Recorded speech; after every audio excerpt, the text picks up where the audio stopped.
जम्मू कश्मीर विधानसभा चुनाव के दूसरे चरण में 26 निर्वाचन क्षेत्रों में मतदान शांतिपूर्वक संपन्न। प्रधानमंत्री नरेंद्र मोदी कल पुणे में स्वदेशी रूप से विकसित 3 परम रुद्र सुपर कंप्यूटर राष्ट्र को समर्पित करेंगे। बेंगलुरु की एक विशेष अदालत ने भूमि आवंटन मामले में कर्नाटक के मुख्यमंत्री सिद्दारमैया के खिलाफ लोकायुक्त पुलिस जांच का आदेश दिया। देश में 2023-24 के दौरान रिकॉर्ड 3,322 लाख मीट्रिक टन खाद्यान्न उत्पादन का अनुमान। लेबनान में ताजा इजरायली हमलों में 51 लोग मारे गए और मकाऊ ओपन बैडमिंटन में किदाम्बी श्रीकांत ने पुरुष एकल के पहले दौर में इजरायल के डेनियल डोबोविंको को हराया।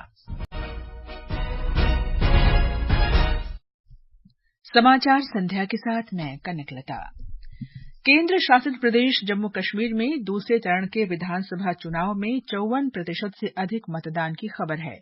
प्रदेश में 6 जिलों की 26 विधानसभा सीटों पर आज वोट डाले गए। मतदान शांतिपूर्ण रहा। प्रमुख उम्मीदवारों में नेशनल कॉन्फ्रेंस के उपाध्यक्ष और जम्मू कश्मीर के पूर्व मुख्यमंत्री उमर अब्दुल्ला, भारतीय जनता पार्टी के रविंदर रैना और अपनी पार्टी के अल्ताफ बुखारी शामिल हैं। हमारे संवाददाता ने बताया है कि मतदान के लिए 3,502 मतदान केंद्र बनाए गए थे। जम्मू कश्मीर की 26 विधानसभा क्षेत्रों के लिए दूसरे चरण का मतदान आज शांतिपूर्ण और सुचारू रूप से संपन्न हुआ। चुनाव क्षेत्र के किसी भी हिस्से से किसी भी अप्रिय घटना की कोई सूचना नहीं मिली है। निर्वाचन आयोग ने चुनाव के सुचारू संचालन के लिए विस्तृत व्यवस्था की थी। इस बीच अमेरिका, दक्षिण अफ्रीका, फिलीपीन समेत 15 देशों के प्रतिनिधि मंडल ने प्रदेश में विधानसभा की चल रही प्रक्रिया को देखने के लिए बडगाम और श्रीनगर जिले में विभिन्न मतदान केंद्रों का दौरा किया। प्रतिनिधियों ने लाल चौक विधानसभा क्षेत्र में एक पिंक मतदान केंद्र का भी दौरा किया, जिसका प्रबंध पूरी तरह से महिला मतदान कर्मचारियों द्वारा किया गया था। आकाशवाणी समाचार के लिए श्रीनगर से मैं सुनील कौल। हरियाणा में चुनाव प्रचार जोरों पर है। विभिन्न पार्टियों के स्टार प्रचारक आज प्रत्याशियों के समर्थन में जनसभाओं को संबोधित कर रहे हैं। प्रधानमंत्री और भारतीय जनता पार्टी के वरिष्ठ नेता नरेंद्र मोदी ने सोनीपत के गोहाना में 22 विधानसभा क्षेत्रों के उम्मीदवारों के पक्ष में जन आशीर्वाद रैली को संबोधित किया। श्री मोदी ने कहा कि भाजपा सरकार के अंतर्गत हरियाणा ने उद्योग और कृषि जैसे क्षेत्रों में शीर्ष राज्यों में अपनी जगह बनाई है। उन्होंने कहा कि पिछले 10 वर्ष में विश्व में भारत के प्रति भरोसा बढ़ा है। पूरी दुनिया में ये विश्वास है कि भारत भ्रष्टाचार और भाई भतीजावाद से मुक्त है और तेजी से प्रगति कर रहा है। उन्होंने कहा कि दुनिया को लगता है कि आने वाले समय में अगर कोई देश सबसे तेजी से प्रगति करेगा तो वो भारत है। श्री मोदी ने कहा कि विश्व की बड़ी बड़ी कंपनियां भारत में निवेश करने के लिए उत्सुक हैं। आज दुनिया की बड़ी बड़ी कंपनियां भारत में निवेश के लिए यहां अपनी फैक्ट्रियां लगाने के लिए आतुर है।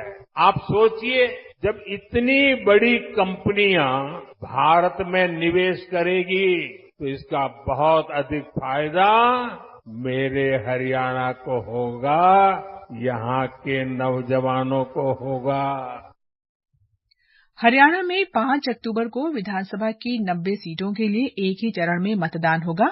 प्रस्तुत है भिवानी महेंद्रगढ़ लोकसभा निर्वाचन क्षेत्र के तोशाम विधानसभा क्षेत्र का प्रोफाइल।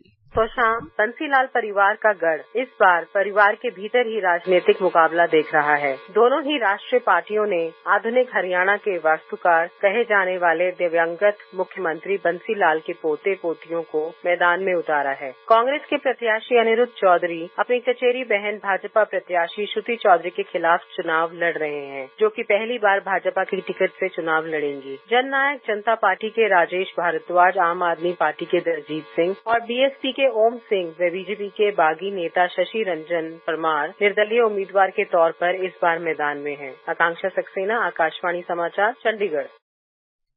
प्रधानमंत्री नरेंद्र मोदी ने कहा है कि मेक इन इंडिया पहल ने देश की युवा शक्ति को बड़े सपने देखने के लिए पंख दिए हैं। उन्होंने कहा कि इस पहल का असर दिखाता है कि भारत अजेय है। प्रधानमंत्री ने कहा कि मेक इन इंडिया की छाप सभी क्षेत्रों में दिखाई देने लगी है। उन्होंने कहा कि 2014 में पूरे देश में केवल 2 मोबाइल विनिर्माण इकाइयां थीं और आज ये संख्या 200 से अधिक हो गई है। श्री मोदी ने कहा कि आज भारत में उपयोग किए जाने वाले 99% mobile phone made in India हैं और देश विश्व स्तर पर दूसरा सबसे बड़ा मोबाइल निर्माता बन गया है। उन्होंने कहा कि नवीकरणीय ऊर्जा में भारत विश्व स्तर पर चौथा सबसे बड़ा उत्पादक बन गया है। रक्षा उत्पादन निर्यात 1,000 करोड़ रुपए से बढ़कर 21,000 करोड़ रुपए हो गया है, जो 85 से अधिक देशों तक पहुंच रहा है। प्रधानमंत्री मोदी ने कहा कि अपने मन की बात कार्यक्रम में उन्होंने जीवंत खिलौना उद्योग की आवश्यकता के बारे में बात की थी। प्रधानमंत्री नरेंद्र मोदी कल महाराष्ट्र के पुणे जाएंगे। वे 22,600 करोड़ रुपए से अधिक राशि की विभिन्न परियोजनाओं की आधारशिला रखेंगे और राष्ट्र को समर्पित करेंगे। श्री मोदी जिला अदालत से स्वरगेट तक की मेट्रो ट्रेन को रवाना करेंगे। प्रधानमंत्री देश को सुपर कंप्यूटिंग टेक्नोलॉजी के क्षेत्र में आत्मनिर्भर बनाने की अपनी प्रतिबद्धता के अनुरूप लगभग 130 करोड़ रुपए के 3 परम रुद्र सुपर कंप्यूटर देश को समर्पित करेंगे। इन्हें नेशनल सुपर कंप्यूटिंग मिशन के अंतर्गत स्वदेश में ही निर्मित किया गया है। उपराष्ट्रपति जगदीप धनखड़ ने कहा है कि भारत अब विश्व की सबसे तेजी से उभरती अर्थव्यवस्थाओं में से एक है।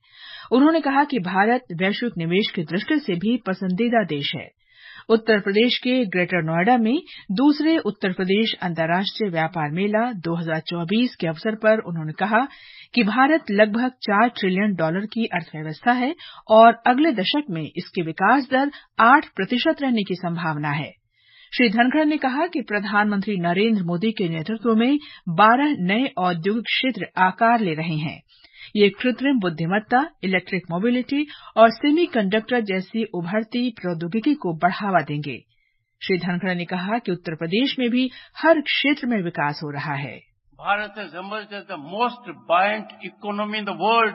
It is now a favorite global destination of investment and opportunity with an ecosystem of hope and possibility, all pervasive in India. Undoubtedly, we are set to regain our pristine glory. India is now a global happening place and Uttar Pradesh is bubbling with activity. Activity in every sector, infrastructure, growth, industry and innovation. ये समाचार हमारी website www.newsonair.gov.in और हमारे news on AIR app पर भी उपलब्ध हैं। छोटे किसानों की शक्ति, कोऑपरेटिव की शक्ति और भारतीय नस्ले पशुओं की शक्ति मिलकर एक अलग ही ताकत बनती है। इस ताकत को बढ़ाने और डेयरी के विकास में जुटे पशुपालकों, तकनीशियनों व डेयरी सहकारी समितियों को प्रोत्साहित करने के उद्देश्य से पशुपालन एवं डेयरी विभाग दे रहा है राष्ट्रीय गोपाल रत्न अवार्ड, जिसमें इस बार से पूर्वोत्तर क्षेत्र को भी शामिल किया जा रहा है। आवेदन के लिए awards.gov.in पर जाएं या अपने नजदीकी कॉमन सर्विस सेंटर, पशु चिकित्सालय या पशुपालन और डेयरी विभाग से संपर्क करें। आवेदन 30 सितंबर 2024 तक। समाचार संध्या में आपका फिर स्वागत है। बेंगलुरु की एक विशेष अदालत ने मैसूरू शहरी विकास प्राधिकरण MUDA को भूमि आवंटन मामले में आज कर्नाटक के मुख्यमंत्री सिद्धारमैया के खिलाफ लोकायुक्त पुलिस जांच का आदेश दिया है। न्यायाधीश संतोष गजानन भट्ट ने मैसूरू लोकायुक्त पुलिस को जांच करने और 24 दिसंबर तक रिपोर्ट सौंपने का आदेश दिया है। ये मामला आरटीआई कार्यकर्ता स्नेहमयी कृष्णा की एक शिकायत पर आधारित था। विशेष अदालत का ये फैसला कर्नाटक उच्च न्यायालय द्वारा MUDA द्वारा सिद्धारमैया की पत्नी BM पार्वती को 14 स्थलों के आवंटन में अनियमितताओं पर सिद्धारमैया के खिलाफ जांच के लिए राज्यपाल थावरचंद गहलोत द्वारा दी गई मंजूरी को बरकरार रखने के एक दिन बाद आया है। उच्च न्यायालय ने MUDA मामले में भ्रष्टाचार निवारण अधिनियम की धारा 17A के अंतर्गत जांच की मंजूरी दी थी। वर्ष 2023-24 के दौरान देश का कुल खाद्य अनाज उत्पादन 3,322 लाख मीट्रिक टन हुआ है, जो एक रिकॉर्ड है। वर्ष 2022-23 की तुलना में ये 26 लाख मीट्रिक टन से अधिक है। कृषि और कृषक कल्याण मंत्रालय ने वर्ष 2023-24 के लिए कृषि फसलों के उत्पादन का अंतिम अनुमान जारी करते हुए ये जानकारी दी है। मंत्रालय ने बताया है कि चावल, गेहूं और श्रीअन्न यानी मोटे अनाज के अधिक उत्पादन के कारण उल्लेखनीय बढ़ोतरी हुई है। चावल का कुल अनुमानित उत्पादन 1,378 लाख मीट्रिक टन बताया गया है, जो वर्ष 2022-23 की तुलना में लगभग 21 लाख मीट्रिक टन है। गेहूं का उत्पादन 1,132 लाख मीट्रिक टन से अधिक है, जो एक रिकॉर्ड है। श्रीअन्न का अनुमानित उत्पादन 175 लाख मीट्रिक टन है। भारत के नियंत्रक और महालेखा परीक्षक सीएजी गिरीश चंद्र मुर्मू ने कहा है कि सीएजी रिपोर्ट तैयार करने और डेटा विश्लेषण के प्रबंधन में कृत्रिम बुद्धिमत्ता एआई को एकीकृत करने के लिए काम किया जा रहा है। 16वें Asian Organisation of Supreme Audit Institutions ASOSAI में मीडिया को संबोधित करते हुए श्री मुर्मू ने कहा कि सीएजी ने क्षमता निर्माण पर कई पहल की है और सभी सुझावों को हितधारकों के साथ साझा करने के लिए लेखा परीक्षकों को सभी सुविधाएं दी जा रही हैं। आकाशवाणी समाचार से विशेष बातचीत में श्री मुर्मू ने कहा कि डिजिटल ऑडिट को विभिन्न देशों द्वारा अपनाया जा रहा है और ये चुनौती के समय प्रमुख भूमिका निभाता है। The digital audit is the in thing because in all crises, most of the countries they have been adopting the digital technologies very rapidly. So we have to adopt that kind of technology so that we can, on real-time basis, we will be able to see how these activities of the governments, which we are doing manually now audit, we should also be able to do that digitally. Israeli सेना ने कहा है कि उसने दक्षिणी Lebanon और बेका क्षेत्र पर हवाई हमले किए हैं। लेबनान के स्वास्थ्य मंत्रालय के अनुसार इन हमलों में 51 लोग मारे गए हैं। दूसरी ओर हिजबुल्लाह ने दावा किया है कि उसने तेल अवीव के उपनगरीय क्षेत्रों में इजरायल की खुफिया एजेंसी मोसाद के मुख्यालय पर मिसाइलों से हमले किए हैं। हाल ही के दिनों में हिजबुल्लाह और इजरायली सेना के बीच झड़प में तेजी आई है। हिजबुल्लाह ने उत्तरी इजरायल स्थित सैन्य ठिकानों पर मिसाइलों से कई हमले किए हैं। राष्ट्रपति द्रौपदी मुर्मू कल सियाचिन बेस कैंप का दौरा करेंगी। अपनी यात्रा के दौरान वे वहां तैनात सैनिकों से बातचीत करेंगी। मकाओ ओपन बैडमिंटन में पुरुष सिंगल्स में किदाम्बी श्रीकांत ने प्री क्वार्टर फाइनल में जगह बना ली है। उन्होंने इजरायल के ड्यूबोन्को डेनिल को 21-14, 21-15 से हराकर प्री क्वार्टर फाइनल में प्रवेश कर लिया है। अगले दौर में उनका मुकाबला भारत की आयुष शेट्टी से होगा। महिला सिंगल्स में तस्नीम मीर भी प्री क्वार्टर फाइनल में पहुंच गई हैं। वहीं महिला डबल्स में भारत की गायत्री गोपीचंद और त्रिशा जॉली की जोड़ी ने भी अगले दौर में जगह बना ली है। अब प्री क्वार्टर फाइनल में उनका सामना ताइवान की लिंग चेचुन और तेंग चुन हुन की जोड़ी से होगा। प्रधानमंत्री नरेंद्र मोदी ने आज भारत की चेस ओलंपियाड में स्वर्ण जीतने वाली महिला और पुरुष टीम से अपने निवास पर मुलाकात की। एक सोशल मीडिया पोस्ट में प्रधानमंत्री ने ये जानकारी साझा की है। उन्होंने विजेता टीम को उनकी ऐतिहासिक जीत पर बधाई दी। इससे पहले भारत की चेस ओलंपियाड में स्वर्ण जीतने वाली महिला और पुरुष टीम के आज दिल्ली पहुंचने पर उनका भव्य स्वागत किया गया।